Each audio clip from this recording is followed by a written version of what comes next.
För oss är demokratin en fråga om människovärde. Och människovärde, det är de politiska friheterna. Rätten att fritt få uttrycka sin mening. Rätten att få kritisera och bilda opinion. Människovärde, det är rätten till hälsa och arbete, utbildning och social trygghet. Människovärde, det är rätten och den praktiska möjligheten att tillsammans med andra forma framtiden. Dessa rättigheter, demokratins rättigheter, kan inte få vara förbehållna ett visst skikt i samhället. De måste vara hela folkets egendom. Socialdemokratin har alltid betonat den politiska demokratin som ett värde i sig. Det förekommer ibland löst prat om så kallade borgerliga friheter och om den borgerliga demokratin. Men det är ju våra friheter det är frågan om. Det är vår demokrati det är frågan om, som vårt folk med möda tillkämpat sig och som vi socialdemokrater alltid till det yttersta kommer att försvara.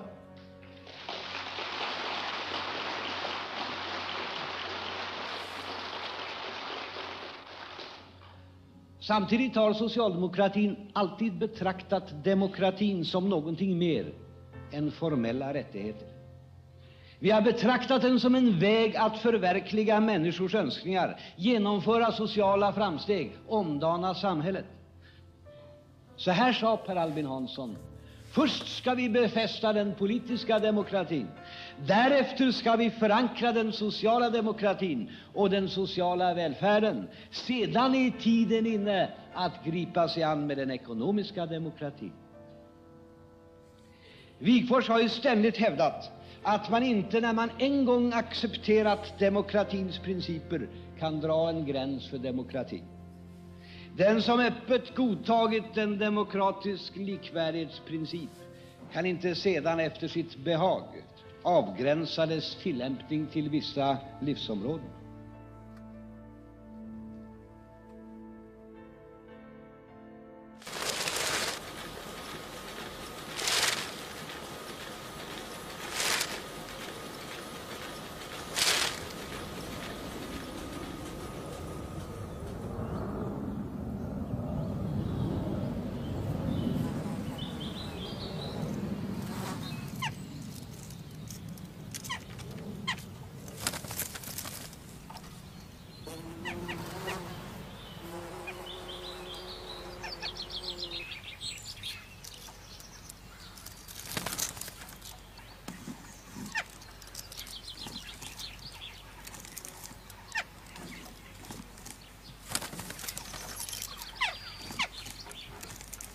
Vad är det vi bemödar oss om?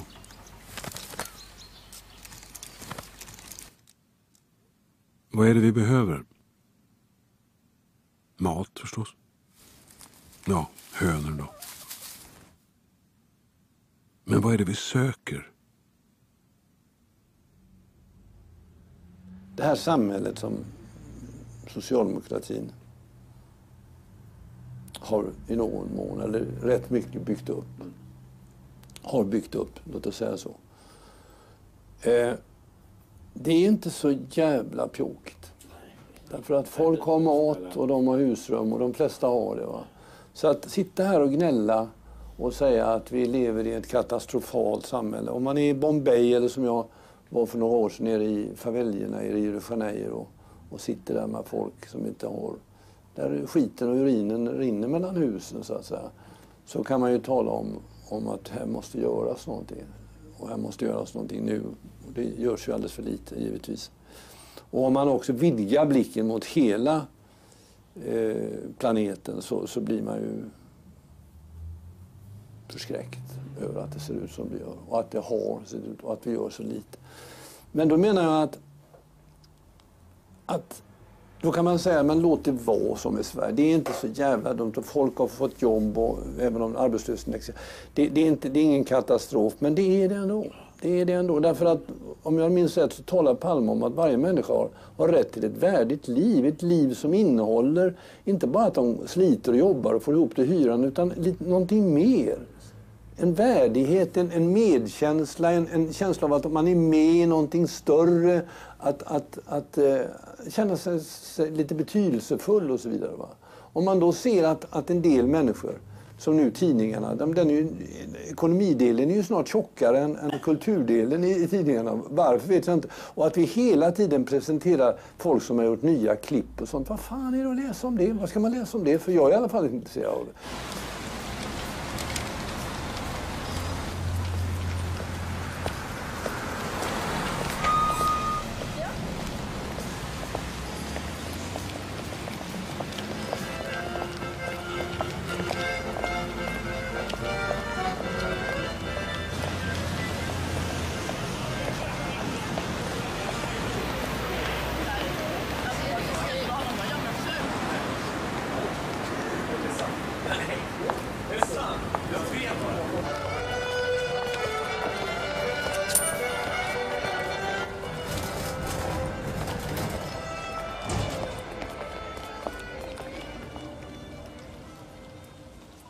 När jag växte upp så kunde man ju gå över till varandra, och det händer väl fortfarande, och låna en kopp socker eller en kopp kaffe och prata med lite om det. Och man kände att de andra fanns, man kände att det fanns en lojalitet och en solidaritet och man kände att man var omgiven av människor som också hade en känsla för de andra. Man hjälpte varandra helt enkelt. Men det är ju lätt också att den känslan försvinner bland de människor som behöver varandra. Därför att andan, tror jag är ett bra ord i det här sammanhanget, har blivit att göra klippet, att passera de andra i ting eller hus eller vad fan det nu är.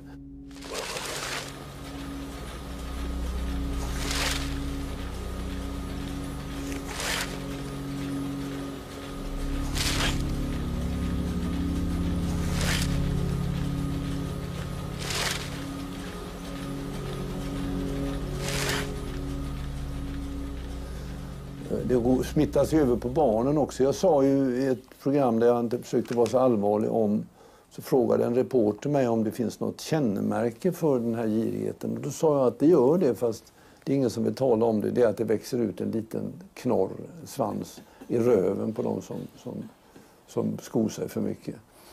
Och det är därför de ofta har kavajer med de här locken på sig. Och även, jag sa att tanten på Enskilda banken, jag vill inte säga namnet, hon har ofta vida klänningar för den där knorren sticker ut i röven. Och då sa intervjuaren, Bengtsson heter han i TV4, går det över på barnen också? Och då sa jag att det är det värsta, det att i duschen så ser man att ungarna också börjar få en liten knorr. Va?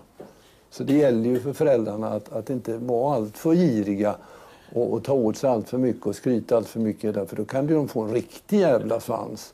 Som de ska gå, och det är ju inte roligt heller när de träffar tjejer och de är killar, att de har en pick bak också liksom. Och det sa jag ju på skoj.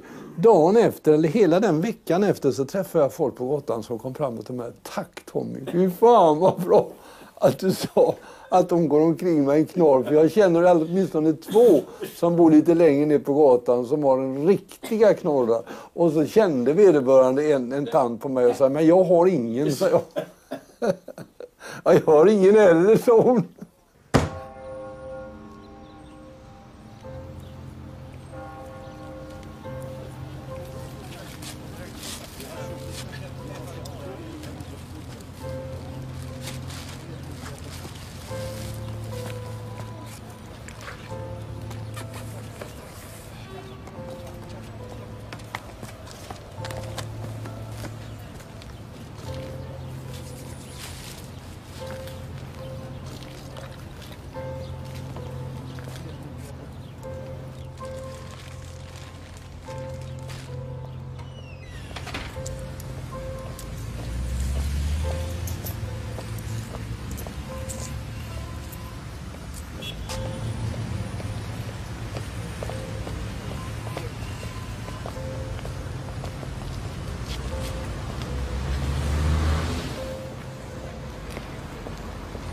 Jag måste berätta någonting snabbt. Jag skulle utanför Dalarö hyrde vi ett hus. Och Monica sa att det kommer lite folk imorgon och så vidare. Och det var Williams kompisar, så det var lite blandade människor, va? Och då sa jag, vad är det för några? Det är några från enskilda banken, det är liksom lite folk, så ta det nu jävligt lugnt. Och så försöker ta och dricker inte för mycket och så vidare. Så satt vi på bryggan, det kom massa stora fina båtar och körde in. Så satt vi på bryggan där. Och så placerades jag jämte någon som heter Henrik eller Eskil eller vad han heter för någonting. Och hans fru var väl en 10-12 stycken, va? Det skulle vara trevligt. Och så frågade de om mig då, vad jag gör och lite om Persbrandt. Klart, damerna frågade vad gör han och så vidare. Så frågade jag Eskil eller Henrik, vad gör du? Och då sa han att jag var med bonussystemet. Vad sa du? Så jag arbetar med bonussystemet på enskilda banker. Gör du det? Så vad är det för någonting? Därför det vet jag inte fortfarande och det försöker ta reda på det i den här filmen så kan jag hjälpa till. Och då viskar någon i örat på mig 30 miljoner förra året. Eller till och med 40 miljoner förra året. På vad? Och så ville inte han prata. Så vände jag mig till Eskil eller Henrik igen och sa att tjänar du så mycket pengar på banken? Vad gör du för någonting? Så jag har hand om bonussystemet. Vilket bonus? För jag visste inte vad det var.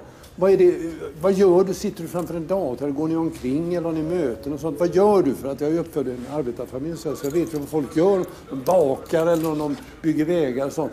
Då sa hans fru, nu räcker det, Tommy. Jag har kommit hit för att ha trevligt.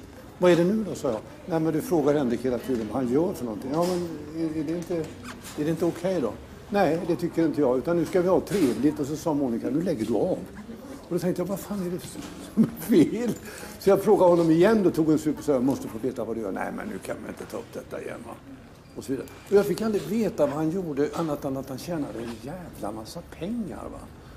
Och dagen efter så skulle vi ha en gemensam segeltur som skulle mötas på bryggan. Och så skulle vi segla ner och titta på Torsten Flink och så vidare. Ingen kom dagen efter. Jag stod ensam på bryggan. Alla var försvunna. Så tänkte jag, vad fan beror det på att jag frågade om det här. Det var nästan första gången jag hörde det där 15 år sedan, där bonussystem. Jag tänkte på Sträng när han levde. Han tog ju upp bankerna och näringslivet och sa, nu gör vi så här gubbar. Så gjorde han. Nu är det tvärtom. Att regeringen går upp till, i och med att makten har flyttats över på banker och näringsliv. Men grejen är, jag måste gå, men grejen är att det kom ingen till den festen. Och där upptäckte jag någon sorts jävla inflammation då när man tar upp vissa saker. Och det tror jag att det är väldigt många människor som gör, sjukvårdsbiträden och som vi alltid talar om. Men folk som har vanliga jobb, att vad fan är det som försiggår där? Och om man kunde reda ut det på ett vettigt sätt. Man läser ju bara såna här rubriceringar. I en tidning så stod det för några månader sedan att det var 4 tyska direktörer som hade kommit upp och anställts här för de var så oerhört skickliga så de hade fått väldigt bra betalt. Förr när jag jobbade på Volvo så direktör Gabrielsson som då var chef för Volvo, vid en Lucia-fest vi hade så kom lönerna och delades ut på festen. Då fick han också ett lönekuvert. Han fick 1 miljon spänn för att han ägde eller så att säga, skötte Volvo. Sen kom Engelav och PG och då förändrades det. Men på den tiden fick en direktör ett lönekuvert. Hur kommer det sig att inte de som arbetar inom näringsliv och bank, om de får 500 000, låt oss säga det, i månaden. Eller kanske 1 miljon, räcker inte det? Räcker inte det lön? Utan då ska de ha ytterligare pengar, vilket ju inte vanliga människor får som bygger de här gatorna eller som... Här, har ni sett det här? Här har man ju slagit upp Occupy heter den helt enkelt. Jag vill inte säga att det är rörande, men det är säkert nödvändigt. Var det än börjar och hur lite det än börjar. För att ta reda på vad det är som sker så att säga, med våra pengar. Jag pratade med en bankdirektör för ett tag sedan. Då sa han att vi måste ha duktigt folk. Och ska vi ha duktigt folk så måste vi betala bra. Annars åker de till London. Låt dem åka till London. Så släpp iväg dem till London. För det kommer alltid finnas andra människor som kan sköta banker och sköta företag. Och få en ordentlig vanlig lön. Och det kommer att gå bra. Ja, jag kan ju hålla med vad du säger. Alltså, problemet är ju då lite grann att de bestämmer lite grann sina egna löner och det är väldigt få som kontrollerar. Och poängen är lite grann nu, om vi tittar på inkomstfördelningsstatistik och sånt där, så är de allra rikaste som har dragit ifrån. Det gäller Sverige och det gäller USA. Det finns den här Occupy Wall Street-rörelsen som talar om vi är de 99%. Och det ligger väldigt mycket i det. Det är 1% av de höginkomsttagarna som verkligen har dragit ifrån resten. Så den där bilden med tårtan, 10 personer som ska dela på en tårta med 10 bitar. Det är så att en person äter upp 9 bitar och resten får de 9 ta på en tårtbit så att säga. Ungefär, ja. Sverige hade den jämnaste inkomstfördelningen någonsin i början på 80-talet. Och sen dess har inkomstfördelningen bara blivit mer och mer ojämn. Nej, men man kan väl säga då att avreglering av finansmarknaderna som började i olika tider i olika länder har gjort då att det är en enorm ökning av omsättning på de här marknaderna. Och sen jämför de sig med varandra. Alltså det är intressant att se de här bonus och löner och sånt där. Att när man börjar offentliggöra det i tidningarna i Sverige och utomlands så tänkte många att det här kommer att dämpa lite grann girigheten. Effekten var precis den motsatta. Då satt de och jämförde lite sån här pittmätning. Va? Nej, men han tjänar ju 12 miljoner och hans företag är mycket mindre än mitt. Jag har bara 11 miljoner. Ja, jag är ju bäst va? På det jag gör. Kanske bäst i Norden, kanske bäst i Europa. Jag tänker då framförallt på skådespeleriet men också på regisserandet nu har ju utvecklat sig till. Låt oss säga att om jag skulle jobba inom näringslivet så skulle jag vara bäst. Jag skulle vara en av dem som de absolut inte ville skulle åka till London. Utan att jag skulle vara hemma och jobba och göra föreställningar. Och när jag gick från Dramaten så fick jag 42 miljoner kronor i avgångsvederlag. Det är för att jag har jobbat så väldigt mycket. Sen lämnade jag Europafilm. Där fick jag skulle gjort flera filmer som inte blev av. 33 miljoner var det väl. Och sen arbetade jag på SF där vi skulle gjort Fröken Julie och sånt och det blev ingenting. Men jag fick i alla fall pengar. Jag fick 16 miljoner för att det inte blev något överhuvudtaget. Och sen här nu har jag ett avtal om jag skulle göra några föreställningar som inte skulle gå och inte skulle betala sig för publiken. Så får jag 40 miljoner av det. Det innebär alltså att bara i avgångsvederlag och man kan kalla det för bonusar har jag, i och med att jag dessutom är bäst, fått ihop 190 miljoner på 15 år.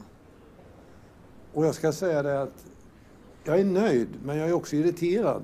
Därför jag vet en annan regissör och skådespelare som har kombination som har gått av nu och som tog med sig 330 miljoner kronor. Och det är klart att det svider, sånt svider. Va? Men och det beror ju bara på för att jag är bäst. Det är där pengarna kommer. Sen är det klart att kassorna blir tomma här på teatrarna, men det är uppriktigt talat det skiter jag för jag är värd mina pengar. 350 miljoner. Tack för kaffet.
Vinterfåglarna har gjort sig beroende av fågelbordets foder.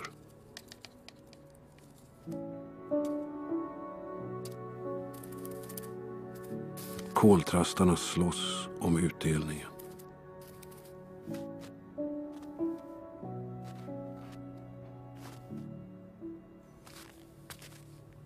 Hjortarna däremot blir helt utan bonus.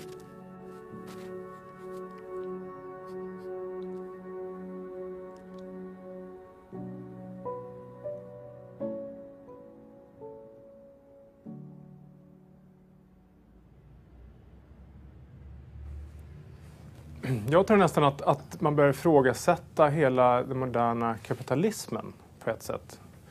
Därför att det som vi har trott på ska liksom leverera så mycket bra saker, effektivitet och ett bättre samhälle, har liksom inte levererat det riktigt. Jag läste faktiskt någon som tidigare var ordförande i Storbritanniens motsvarighet till Svenskt Näringsliv. Han sa att liksom, den fria marknadsekonomin, den finns ju för att den ska leverera två saker. Den ska leverera ett effektivare samhälle än alternativet. Och den ska bidra till att välståndet ökar i samhället i stort. Och på båda de punkterna har man faktiskt anledning att sätta frågetecken just nu. Kapitalismen idag är ju i kris. Va? Och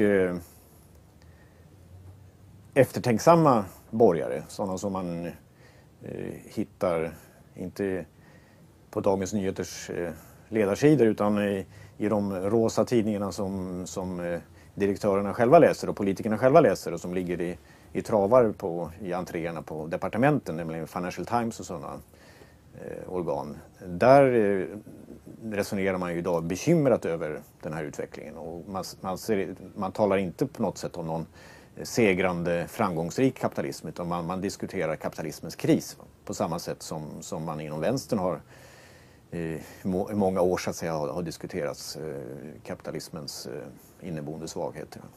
Det är ett problem i Sverige, ett problem i många andra länder. Och det här har pågått i kanske 100 år. Att bankerna har kunnat göra stora vinster och medan risken har burits av skattebetalarna. Och varje gång det har blivit en räddning och staten ryckt ut så kan man se att då har bankerna ökat risktagandet ännu mer. Så nästa räddningspaket har blivit ännu dyrare och så har det fortsatt så. Och den här senaste kraschen, det är ju den största någonsin. Och det är först nu man inser att vi har inte råd med en ny krasch. De här bankerna har ju blivit så stora och fått en så central roll i världsekonomin att de kan ju inte tillåtas gå omkull utan väldigt allvarliga ekonomiska följder. Det vill säga den som har lånat ut pengar till en svensk storbank kommer inte förlora pengar även vid en krasch. För då går svenska staten in och räddar. 2008 då, under kraschen då, så fick ledamöterna i finansutskottet några dagar på sig att skriva på den här blanka checken till bankerna. Annars så skulle då Sveriges ekonomi gå under, va? Om man inte utfärdade statliga garantier för bankerna och så. Ur deras perspektiv, och nu säger jag inte att de alltid medvetet agerar så, men som systemet fungerar, så de känner alltid på att ta lite mer risk än vad de borde ta. För deras utveckling och deras prestationer mäts hur aktiekursen går och det mäts i sin tur på vad är avkastning på kapitalet. Och ju högre avkastning desto bättre går aktiekursen och desto mer kan de tjäna. Så att det där hänger ihop, att både ägare och ledning är i någon slags symbios där. Medan då de som bär den egentliga risken, det vill säga skattebetalarna, de sitter lite på läktaren. Det stora som har skett nu, det är att hushållen har blivit stötdämparen i det finansiella systemet. Och det hänger kanske framförallt samman med pensionsreformerna. Därför att de är nu direkt kopplade till utvecklingen på finansmarknaden. Du är alltså inte garanterad en viss pension utan du är bara, pensionen är beroende av avkastningen på de värdepapper som har då fonderats för din framtida pension. Och i de ekonomiska krascherna så innebär det då att vi kommer att få alltså en direkt utslag då i lägre pensioner framöver. Du betalar din skatt, du arbetar hårt och så levererar staten tillbaka till dig pension och sjukvård. Men om man då tittar på matematiken där, hur åldersstrukturen ser ut i befolkningen och så vidare, så är det uppenbart att det här inte det är ett tomt löfte. Staten kan inte leverera det här. Och det vet alla om. Men ändå så fortsätter människor betala skatt obekymrat. Och det har vi sett nu, den här skuldkrisen vi har sett i Europa, det är ju så att säga redan innan det här pyramidspelet har börjat falla. Det är det som är oroväckande. Och det där är ju en politik som i grunden är av samma typ som det vi hittade i Albanien på 90-talet. Där vi hade ett antal företagsamma finansmän då som gick ut och sa att investera pengar i min sparfond här så kommer du att tjäna 10-15% i avkastning på ett år. Va? Och man betalade också de här pengarna, men med nya pengar som strömmade till. Va? Det är klassiska receptet från pyramidspelen. Va? Och folk sålde ut hus och hem då för att investera pengarna i de här bedrägliga pyramidspelen. Va? I Sverige gör vi i princip samma sak. Va? Fast organiserat i vårt politiska system. Vi säljer ut allmännyttan för att pytsa in pengarna i ett pyramidspel som då är centrerat kring bankerna och bostadsmarknaden. Så mycket av det liv som vi är vant oss vid har liksom byggt på någon slags övertro på det här systemet. Och nu ser vi hur det börjar fallera och då har man gjort allt man kan sedan 2008 för att det inte ska fallera. För att om det liksom går tillbaka och bubblan pyser ut, då blir ju konsekvenserna så enorma. Och det kan vi inte riktigt acceptera. Och där någonstans befinner vi oss, tror jag. Vi har liksom vant oss vid någonting som egentligen är en parentes i historien. Och som vi trodde att så kommer alltid att vara.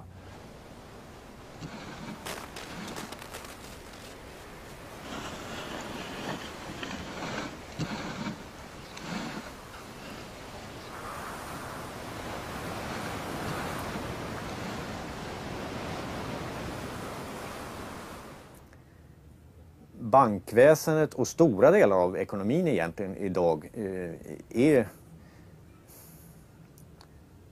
i långa stycken förstatligade.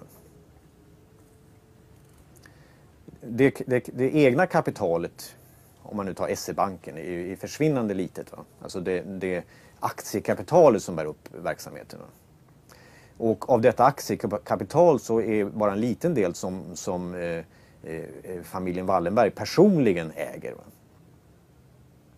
Så det mesta kapital som omsätts och som de här bankerna leker med, det är vad man kan kalla för kollektivt kapital eller samhälleligt kapital. Alltså pengar från pensionsfonder, försäkringsbolag, sådana här sparfonder, allemansfonder och allt vad det heter. Va? Plus kapital som då staten förser bankerna med jämna mellanrum när de då krisar. Va? Man kan ta ett räkneexempel. Ta en svensk storbank. Då aktieägarna kanske har skjutit till då 100 miljarder kronor i aktiekapital.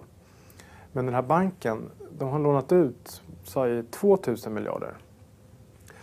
Så att risken i den här banken är egentligen 2000 miljarder.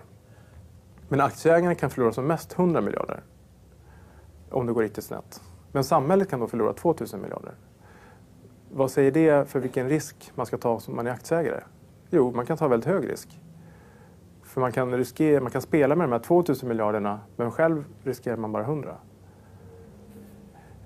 För att staten garanterar ju implicit alla svenska banker. Bankernas tillgångar idag motsvarar är 4,5 gånger så stora som den svenska bruttonationalprodukten. Alltså detta överflöd av pengar i toppen av samhället. För att det här ska kunna realiseras, alltså bli verklig rikedom, någonting som du kan leva med, äta, bo i och så vidare, så måste de här värdepapperna, du måste kunna sälja dem med behållning. Och för att kunna göra det så måste du utvinna mervärden ur realekonomin. Och ju mer bubblan, mängden av värdepapper här uppe växer, ju svårare blir det att realisera verkliga värden ur de här fiktiva värdena. Och då börjar det hela skaka, som det nu gör på finansmarknaden i Europa. Det är lite grann som att spela på kasinot och du vet att förlorar du marker, då kan du gå och hämta nya. Det är klart att man får ett helt annat sätt att spela och förhålla sig till risker än om man vet att oj, det är jag som ska betala. Och så var det centralbanken i England, Bank of England, har gjort väldigt mycket intressanta studier på det här. Och det var faktiskt en tid på 1800-talet när bankägare var så att säga obegränsat skyldig. Det vill säga att alla sparmedel, allting, om det gick snett, då fick bankägarna ta ur egna fickor. På den tiden kunde man gå konkurs om man var bankägare. Så är det inte riktigt idag. De som styr och ställer i de här finansinstitutionerna, de spelar inte med egna pengar, de spelar med andras pengar. Med våra pengar kan man säga. Så att det här är ett slags förläningar. Alltså det påminner om det gamla feudalsystemet. Va? Alltså staten låter en modern aristokrati förvalta samhällets tillgångar. Precis efter eget tycke. Va? Så att bankerna har en central roll i ekonomin. Va? De är alltså nav i ekonomin. De är alltså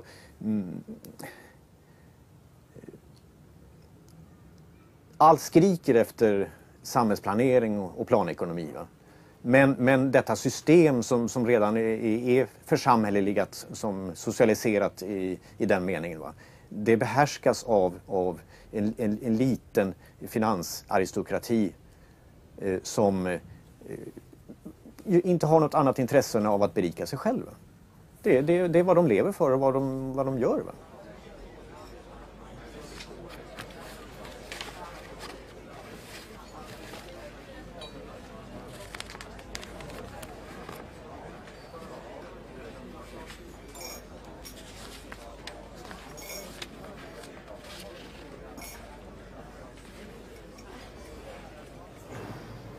Vilka vill du ha? Känns inte de lite små tycker du? Kanske en sån då?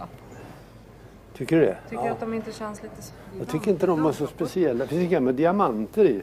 Ja, men du ska ju uppgradera det. Ja, jag ska uppgradera. Men tar vi en sån. En sån liten. Det är en Breitling det, eller vad heter han? Ja, det som han hade, vad heter han? Filmstjärnan. Men det är klart att det här ser ju väldigt trevligt ut. Jag tror att jag tar det där. Ja. Ska vi slå in dem? Ja, vill du göra det? Vad sa du, 450 blir det. 450 000. Det tycker jag är värt. Jättetrevligt. Tack snälla du. Tack. Väntar jag här. Ja, vad det är det. Ju starkare överklassen är, ju starkare tendenser till sönderfall och förfall får man i ett samhälle. Och det tror jag är förklaring till mycket av det som händer i svenska samhället idag. För det finns ett stort mått av irrationalitet och oförnuft i det som sker. Va? Att man låter infrastrukturen, alltså transportsystemet förfalla, järnvägen låter man förfalla. Man låter hela den sociala infrastrukturen förfalla, man låter skolsystemet förfalla. Och det kan tyckas underligt, varför gör kapitalägarna på detta vis? Varför har man en kapitalism som äter sig själv och underminerar förutsättningarna för fortsatt tillväxt och social utveckling? Och jag tror att man ska vända på det och fråga sig, hur kom det sig att vi hade kapitalism med social utveckling under ett antal årtionden under 1900-talet. Va? Förklaringen var att då var kapitalägarna, borgerligheten, utmanad, hotad underifrån. Och då tvingades de skärpa sig. Hela finansbranschen, hela sättet att vi handlar aktier på, känns det som att vi har tappat kontrollen lite på. Någonstans så var det från början att man köper in sig i ett företag som att man tror på företaget. Företag ska göra vinster och sen så får man en utdelning. Gamla skolan, men det är vi väldigt långt borta från nu. Vi har en borgerlighet som segrar sig ner i ekonomisk depression och socialt sönderfall. Alltså den systematiska dumheten brer ut sig därför att idag finns det liksom inget motstånd mot den. Förlåt mig bara. Hallå? Vad är du? Sankt Moritz? Ja. Nej, vi åkte till Maldiverna och jag tyckte det var så jävla tråkigt, ska jag säga det. Därför att det fanns ju ingenting att göra. Sandstrand, ja. Sol, ja. Hav, ja. Men vi hade ingenting att göra. Så sen ville Caroline åka upp till New York. Så vi stack upp till New York ett tag. Och det var i och för sig kul. Vad gör ni? Om man skulle köpa den idag så betalar jag 2 500 000. Då tror jag att du har en kund där som slår till. Den här vill jag ha. Den här är klar tycker jag. Den här ska jag ha. Och det är jag värd. Jag måste fråga dig, den där båten som Gustav köpte, var det plats för helikopter där? Eller hade han helikoptern uppe i huset? Det är plats för helikoptern där, ja. Ja, men jag tänkte det för att det är så sällan. Jag hörde nämligen att de var nere i Saint-Tropez.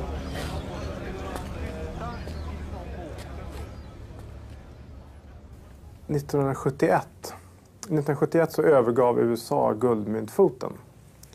Och i praktiken innebar att hela världen övergav guldmyntfoten. För dollarn hade varit så att säga, den sista utposten för det så här, världens valutors koppling till guldet. Men det övergavs då för att USA var ju tvungen att trycka nya pengar för att finansiera Vietnamkriget. Och då ville man inte vara kvar den här guldmyntfoten. Och sen dess så är ju världens valutor, världens ekonomiska system helt pappersbaserat om man säger. Lite förenklat uttryckt men papperspengar. Fiat money brukar man ju säga, också ett annat uttryck. Och om man tittar på de kurvorna som finns sedan 1971 så kan man ju se att skuldsättningen har ju ökat dramatiskt. Och det finns ju de som menar att det här är att de här två sakerna hänger ihop. För vad kan man göra i ett pappersbaserat system? Jo, man kan ju alltid trycka nya pengar.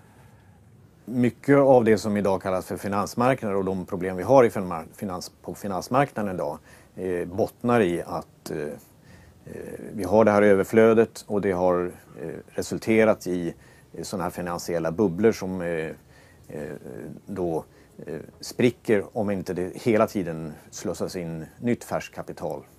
Varför har finansbranschen exploderat i decennier? Jo, därför att någon gång någonstans så kom man på att i finansbranschen tar vi betalt av 1% per år av det förvaltade kapitalet. Enkelt uttryckt. Det är alltid procent. Procent av ditt konto, procent av din pension, procent av din fond. Vilket får till effekt att finansindustrin vill explodera. För just mer pengar som förvaltas i massa olika produkter, desto mer pengar blir de här procenten. Och i riskkapitalbranschen är precis samma sak. Varför har riskkapitalindustrin exploderat? Jo, det är därför att någon gång så kommer man på att det här att köpa och sälja företag är kul. Men om man gör det i en fond där vi som gör jobbet tar 2% i fast arvode per år och så tar vi 20% av vinsten. Då blir det ju jättemycket pengar. Och när man började göra det, och då blev det väldigt mycket pengar. Det var många som ville göra samma sak. Och så byggdes den här enorma industrin upp. Så, som jag uppfattar det här så har ju så att säga, föresatsen och argumentationen bakom reformerna, bakom friskolereformen, bakom vårdvalet och så vidare. Det har ju varit att skapa grund för näringsverksamhet, för att ge enskilda individer möjlighet att driva ett dagis eller ett äldreboende i egen regi. Då. Men konsekvensen har ju blivit att en mamma nu går till dagis med sitt barn ovetande att dagiset, förskolan Ekudden, ligger längst ner i en bolagskedja av 6 olika bolag. Varav 2 finns registrerade på ett kontorshotell utanför Schiphols flygplats i Amsterdam. Och där översta är ett advokatkontor på Guernsey. Som i sin tur styrs av ett konsultbolag i Stockholm. Och där, jag skulle inte säga en central del, men där en väsentlig del av verksamheten har blivit att maximera nyttan genom att utnyttja koncerninterna lån och undvika bolagsskatt. Så barnen har i någon mening blivit en råvara i en industri som på ett otroligt skickligt sätt industrialiserar välfärden. Det är en slags korrumpering av samhället som pågår. Va? De system man har infört när det gäller samhällstjänsterna då, det är ju en slags legaliserad korruption. Va? Ingen förväntas göra någonting utan att få någonting i sin egen ficka. Va? I form av bonusar eller förskoleföreståndare som får överta, köpa förskolan för bara värdet av inventarierna och som sen plötsligt blir miljonär. Liksom. Det här är ju en legaliserad korruption. Om du har en upphandling om ett äldreboende och så säger du att lägsta pris vinner, den som kan erbjuda det här till lägsta pris, och de ger dem en fast peng och du vet att den här ägaren har som mål, kan man läsa i deras årsredovisning, att ha en avkastning på sina investeringar på 20% per år och kanske sälja efter 57 år. Ja, vad kan de då spela med för att göra den här vinsten? Jo, det är självklart att sänka kostnaderna i verksamheten. Det finns ingenting annat. Din intäkt är fast, den får du från staten, och du har dina kostnader. Ja, det är klart att för att göra den här vinsten så måste du sänka kostnaderna. Och då behöver man inte vara Einstein för att räkna ut att det kan ju komma att drabba kvaliteten i verksamheten. De som lånar mest i Sverige, det är inte de fattiga. Om man tittar på statistiken över skuldkvoten, alltså kvoten mellan skulder och inkomster i olika hushåll i olika kommuner i landet. Så då hittar vi inte i toppen landsbygdskommuner i Norrlands inland, utan där har vi Vaxholm, Vellinge och Danderyd. De ligger i toppen. Så där har vi de mest skuldsatta hushållen i landet. Alltså inte bara i absoluta tal utan i förhållande till inkomsterna. De rikaste lånar mest pengar. Det är de som är de skuldsatta här i landet. Det vill säga att de som har då sparat och skött sig på det gamla traditionella sättet, de är ju stora förlorare. De som har lånat mycket pengar, de är ju då vinnare. Så det är ett sätt där folket får betala då.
Amiral heter den här fjärilen.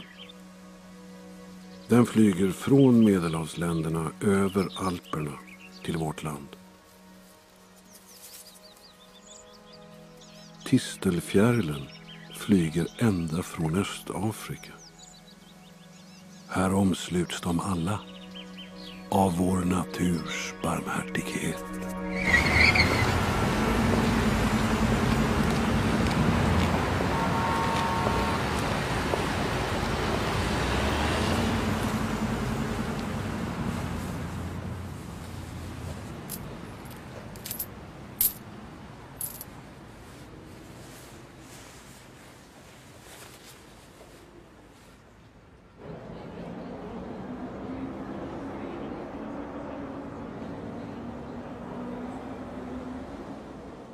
precis som i USA så är ju det svenska politiska systemet idag sammanflätat med detta banksystemet.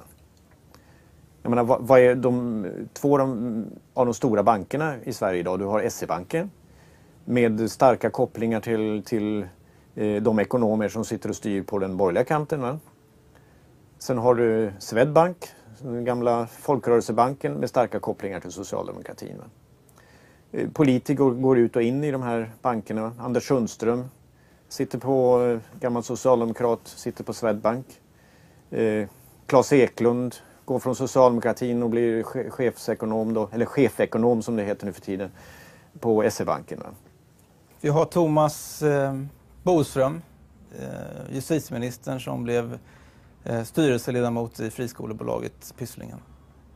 Björn Rosengren, näringsminister, som delprivatiserade Telia och som sen blev rådgivare åt Kinnevik som äger Tele2, konkurrenten. Vi har Jens Henriksson, statssekreterare i Finansdepartementet, idag vd för Stockholmsbörsen. Vi har Laila Freivalds, utrikesministern, styrelseledamot i investmentbolaget Öresund. Ulrika Messing, styrelseledamot i fastighetsbolaget Wallenstam. Vi har Göran Persson själv, finansminister, statsminister, idag konsult åt JKL. Jag undrar om de vet vad han egentligen gör. Vi har Erik Åsbrink, finansminister, rådgivare idag åt Goldman Sachs, en global investmentbank. Per Nuder, finansminister, rådgivare åt EQT och delägare i portföljbolaget Swedegas. Så har vi Thomas Östros, Socialdemokraternas ekonomipolitiska talesman som nu blir vd för Bankföreningen. Så det är inga duvungar.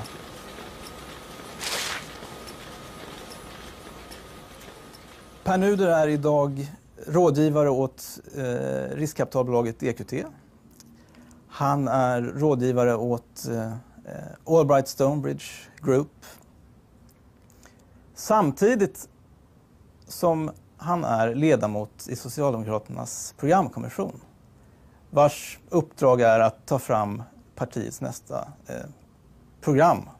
programförklaring. Och detta i en tid när Socialdemokraterna slits i två stycken över frågan om hur välfärden ska finansieras och organiseras. Och jag kan inte föreställa mig annat än att det här skapar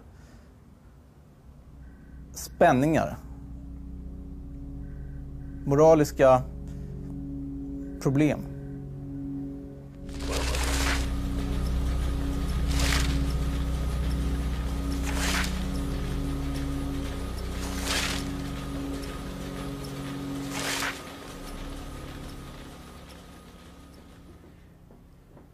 Jag var på Polarprisets gala där hon sjöng Power to the People. Jag råkade då sitta med hela näringslivet på bänk 6 och 7 så att säga.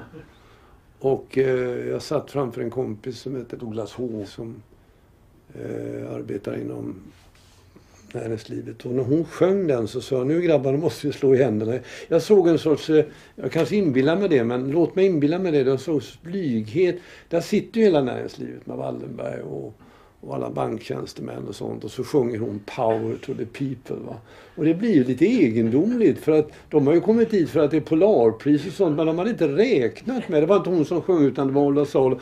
Och det är ju egentligen bara det refrängen hela tiden. Power to the People. Och alla satt och applåderade. Och de applåderade mer uppe på raderna. Det blev väldigt lite tama applåder. För lite motsägelsefullt också för Wallenbergsfären och Bonnier-atmosfären. Och sitta och tycka att det är absolut rätt det här med så det blev så signifikativt för situationen att vad fan, det här är fel fest. Eller är det bra för dem att fråga, tycker ni också att det ska vara power to the people? Absolut. Alltså, ja, men hur tänker ni då, om jag började föra ett resonemang där, hur tänker ni då med löner och så? Då skulle man höja lönerna och sänka, eller power to the people. Det är liksom inte ihop riktigt.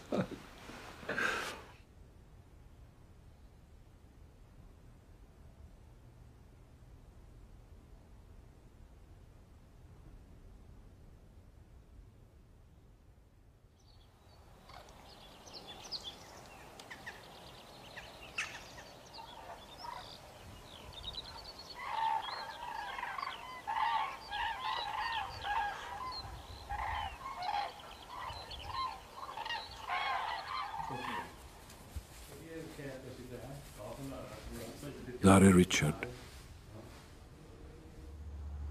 Vi har flugit till England, till York. Här har Richard, tillsammans med Kate, forskat i många år om hur ökande klyftor och brist på jämlikhet skadar hela samhället. Our book is sometimes called a theory of everything because we deal with life expectancy and infant mortality and mental illness and child well-being and proportion of the population in prison, drug taking, levels of violence, a huge range of problems. The most important thing is that actually through a broad program of research and using other people's research as well, we can see something quite astonishingly simple. That the scale of income differences in a society, the level of inequality, has a profound effect on a whole range of health and social problems. We find that more equal countries, well, more unequal countries have anything from twice as much of a problem, like infant mortality, or 3 times as much mental illness, to sometimes 10 times as much. If you look at, for instance, the proportion of the population in prison in different countries, 10 times as high in more unequal countries as the more equal ones. Very expensive. But if you look at teenage pregnancies, again, 10 times as high.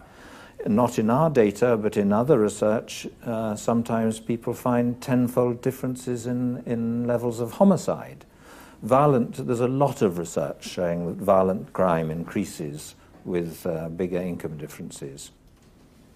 I think it's quite clear that when the gap opens up between the very rich and the rest of us, it does hurt us. The rich don't live in a separate universe. They are part of our society. So part of it is that they set standards of consumption through their wealth that then people see, people aspire to. Those a little bit below the super rich feel a little less satisfied with what they have, and there's a sort of cascade of consumption and material aspiration that happens there. Also, I think when the rich become super rich, they start to see themselves as different to the rest of us, and they want not to be part of our society. So we see the rise of gated communities, people trying to set themselves off from society, wanting to live in tax havens, send their children to very expensive schools, create a more exclusive world. And again, that creates divisions and segregation in society rather than cohesion and togetherness. We can say that 90 or 95% of the population seem to do better in more equal countries. And what I mean by that is that if we, on the incomes we have now and with the education and the jobs we have now, if we had that same individual income, same job, same education, and we lived in a more equal country, we would live a little bit longer. Our children would probably do a little bit better at school. We'd be less likely to become victims of violence. Our children would be less likely to get involved in drugs or to become teenage parents. In that sense, we all do better in a more equal society. The difference is biggest at the bottom, so inequality makes most difference to the poor, but at the top even there's a small advantage in being in a more equal society. The other important thing is that we find that even for those in the top stratum of society, whether it's the highest paid or the best educated, for those people in a more equal society, their health and well-being is better too. Their children are less likely to drop out of school or have drug problems. And so the benefits of greater equality do seem to be there for the vast majority of the population. So not only are the rich perhaps causing damage to the rest of society unknowingly, but also are cutting themselves off from the benefits of a better society. There are perhaps 50 studies showing that violence is reliably more common in societies with bigger income differences. It's been measured in a great many different settings. The reason why that pattern seems to exist is not because the poor start to attack the rich. The violence is primarily amongst the poor, but it seems to be a response to the social status becoming more important, looking up to some people, looking down on some people. And if you are deprived of access to good housing and jobs and cars and all the signs of ability and success, you get very sensitive to how you're seen and judged. And if you feel people are disrespecting you, and you haven't got the education and jobs to give you self-esteem and dignity, the one way I can make you respect me is to hit you. I remember reading a quote from an American in prison who had said, "It's amazing how much respect you get from someone when you're holding a gun to their head."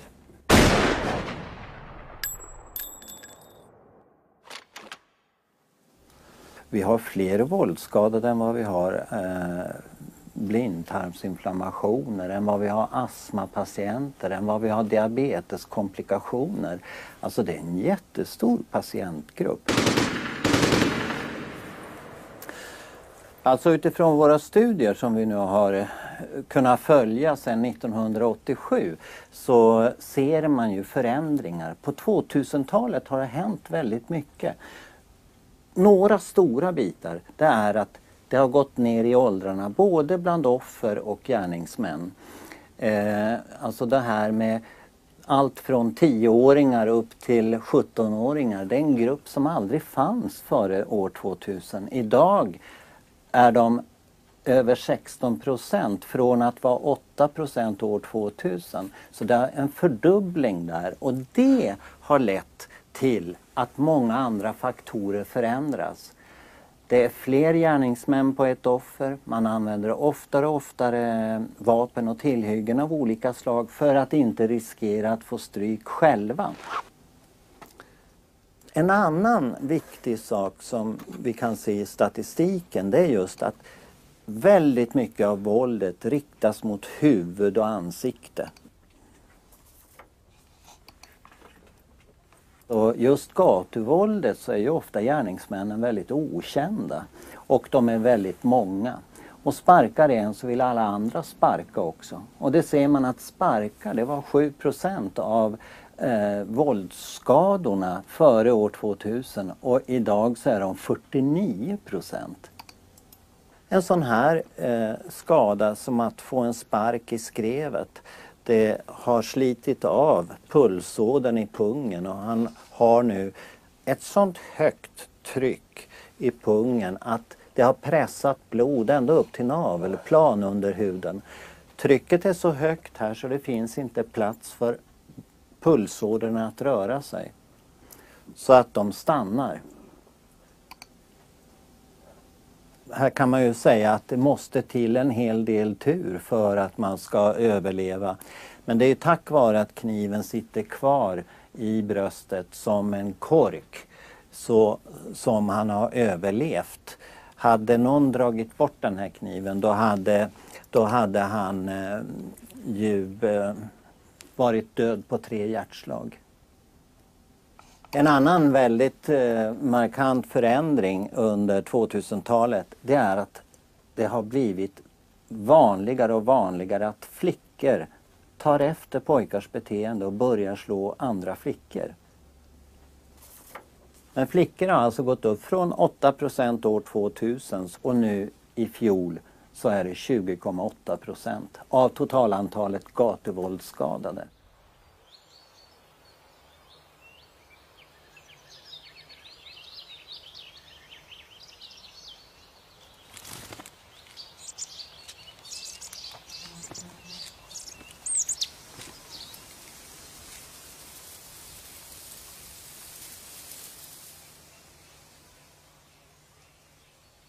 People have always seen a sort of contradiction between, I mean, it's often talked about as God and mammon, between material wealth and what is good and right. I think it's quite useful to see that in terms of whether you're motivated by desire for status and money and so on, or whether you're motivated by a more intrinsic interest in what you do. And of course, the bankers getting those huge bonuses, they started to be pretty bad bankers, you know, not really understanding and thinking about the risks adequately. They were motivated by wanting these huge bonuses. In students, we see it in terms of kids wanting just to get a good mark without a genuine interest in the subject they're doing. And so I think that when life is seen to be about money and status, that conflict between the extrinsic and intrinsic motivation increases. The conflict that people have so often expressed in terms of between God and mammon increases. When we were looking at child well-being, we found something really interesting, which at first we had to sort of grapple with and try to understand. We found that children in more equal societies did better in education. So they were scoring higher on these international tests. They were less likely to drop out of school. So it looked as if kids did better in school in more equal societies. But on a measure of children's aspirations, you know, when children were asked about the kinds of jobs they wanted to do, we found that aspirations were lower in more equal societies. And so at first that felt like a worrying finding, and so we had to sort of think that through. And then we realized that actually in the societies where children were doing best educationally, they didn't obviously feel the need to say, I want to be a celebrity, or I want to be famous, or I want to be rich. And in the societies where they were doing least well, so in America, in other very unequal societies, where lots of kids drop by the wayside, they don't finish school, they don't get any qualifications. In those societies, children were more likely to actually have high aspirations. And so when you put those two things together, it's actually very sad, because the aspirations are highest where they are least likely to actually be achieved. And maybe that's because in more equal societies, all kinds of contributions are valued. So it's all right for a child to say, actually, I would like to be a craftsperson, or I would like to be a nursery nurse, or I'd like to be a teacher. You know, that those kinds of contributions to society are valued. And yet in a society where money is everything and status is everything, then all the kids want to be a celebrity. They want to be a basketball star or a model, or yes, they want to sing and win a talent competition. And of course, the opportunities for children to fulfill themselves through those routes are minuscule. And so I suspect that there's a lot more disappointment for children, and a lot more of being unable to fulfill your aspirations in more unequal societies. And I think that's desperately sad when we think about that among our young people. In a way, I think there's an important issue when people talk about people at the bottom being weak and reliant on the state and so on, a failure to ask what makes people weak. How important the processes we've talked about around social status, around the stresses, the worries about how you're seen and judged, the effects of being looked down on are. And of course, again and again, people emphasize the need for monetary stimulus to initiative and so on, saying that surely the inequality encourages people to make more effort to get up. But actually, if you think about it, the making more effort to get up is making more effort to overcome the obstacles that inequality creates. So the inequality sets up the obstacles, and then people say, oh, it's a good thing because it creates a stimulus to overcome the obstacles. It just doesn't make sense. Well, I think competition is always in conflict with cohesion and collectivism, and markets are about competition. So that if we are striving to compete for ourselves or for our company, to increase market share, to increase profits for shareholders, that necessarily sets companies against one another, people within companies against one another. I think it's naturally destructive of our more collective tendencies. When we were thinking about doing some research on different kinds of employee democracy and health, Richard actually went to visit some companies where the employees had bought the company. And he found in talking to people there that that different model of business actually changed the nature of relationships within the company. It's no longer a few top managers who know about the markets and the technology and a mass of unskilled labourers. More and more modern life and work is about integrating many different skills, and that demands cooperation. We also find in health the same message. I mean, one of the most important influences on health in the workplace is sense of control over work. And actually Swedish researchers have shown that that needs to involve greater democracy in the workplace. You know, if you have a group of people having to cooperate, how you develop a sense of control is through more workplace democracy. So it's good for us in economic terms, it's good for us in social terms. And we've largely lost community in the residential neighbourhoods where we live. People don't know their neighbours in the way they used to. But where we're most closely involved in each other is at work. It should be at work that instead of just feeling used and exploited, it should be at work where we feel a sense of self-worth, of being valued by others.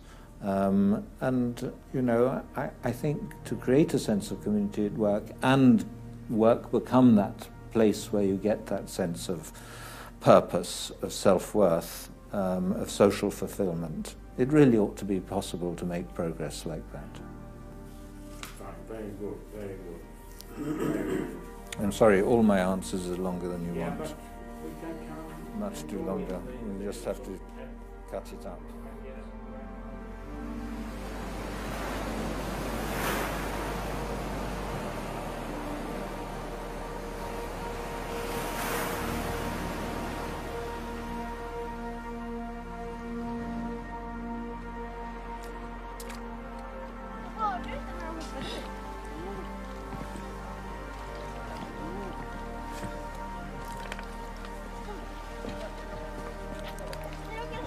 Har ni varit i? Ja. Får vi se igen då?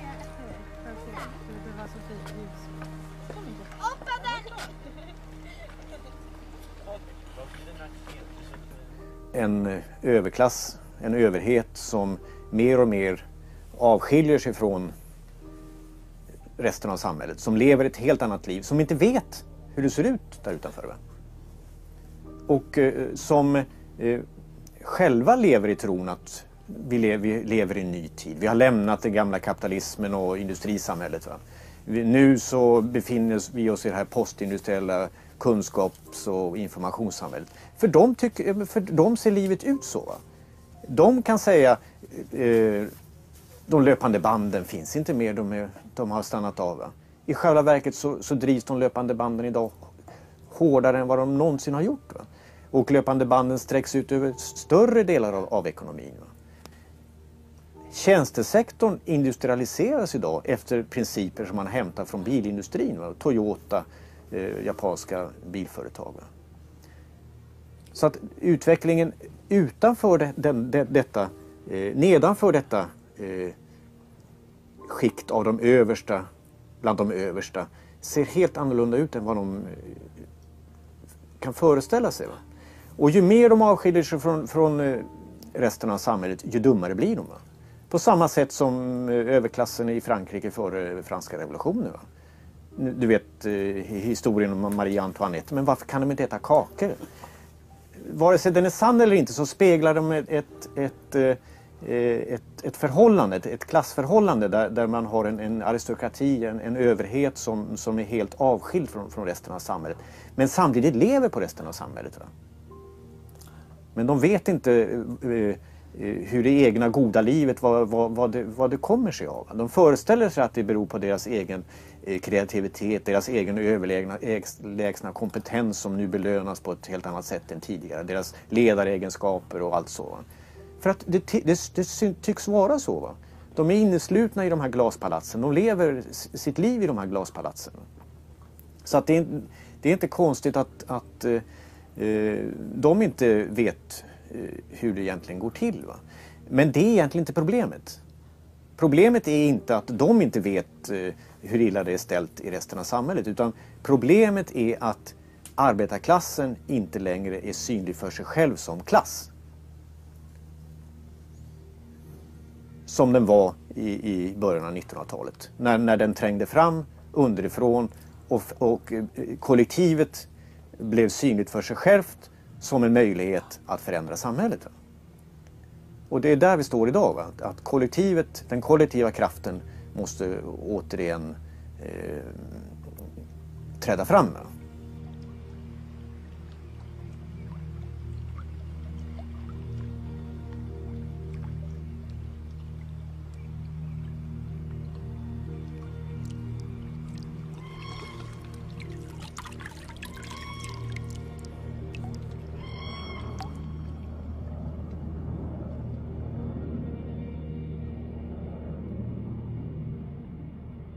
En natt har jag en egendomlig dröm. Jag drömmer att jag befinner mig på en rymdbas långt ute i en skog. Liggande i min säng skjuts jag upp och ut i rymden. Som ett rymdskepp ut i Vintergatans hav av stjärnor. Med ombord finns en kapten. Vi passerar månen med sina kratrar, berg och öknar. Ser du den amerikanska flaggan där nere? Säger kaptenen och vänder sig mot mig. Nej, inte riktigt, svarar jag. Men där ser jag fotspåren efter några av astronauterna som vandrat där.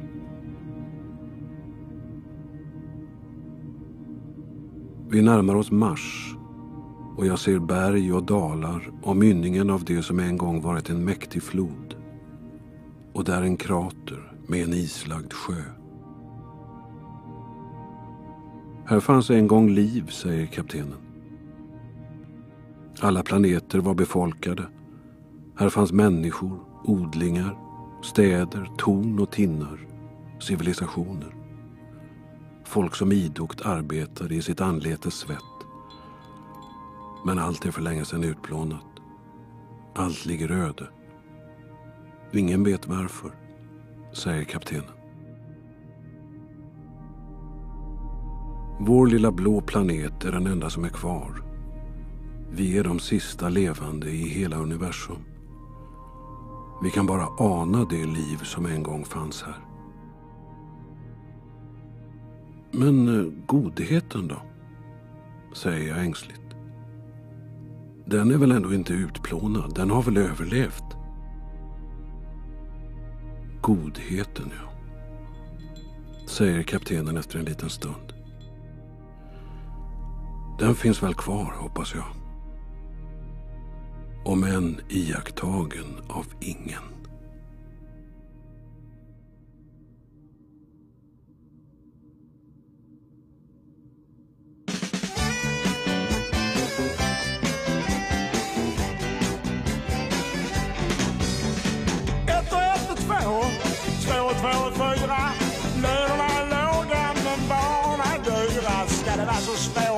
fatta att det är falsk matematik som gör den fattige så fattig och den rike så förbannat rik. 2 och 2 är 4, 4 och 4 är 8 och Nasse som 15 badrum och det låns brockenpotta. Ska det vara så svårt att fatta att det är falsk matematik som gör den fattige så fattig och den rike så förbannat rik. 3 och 3 är 6, 6 och 6 är 12. Fru Wallenberg putsar naglarna och fru Svensson skorar golv. Ska det vara så svårt att fatta att det är falsk matematik? Ja, det är det. Som gör den fattige så fattig och den rike så förbannat rik. En sak till. 0 och 0 är 0 och 0, 0, 0, 0, 0. Var du än släpper slaktarna så rullar de åt samma håll. Ska det vara så svårt att fatta att det är falsk matematik som gör den fattige så fattig och den rike så förbannat rik?